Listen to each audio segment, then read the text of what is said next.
Maayong adlaw mga kapatid, liway abas ni para sa News 5 Bisaya. Nagsugod na og pahayag sa ilang gisuportahang kandidato alang sa 2028 presidential elections ang nagkalain-laing grupo human sa pag-anunsyo ni Vice President Sara Duterte sa iyang plano nga mudagan sa pagka-presidente.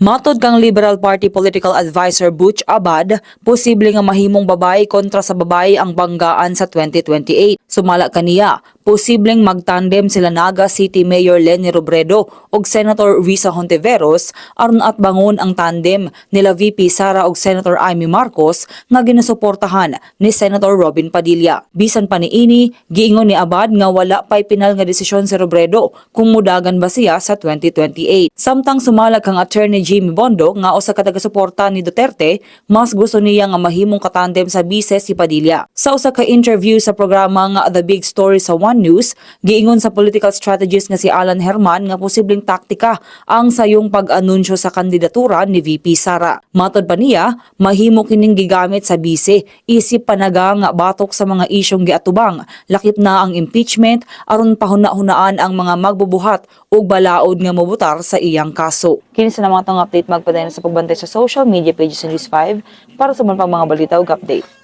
Amping tangtanan.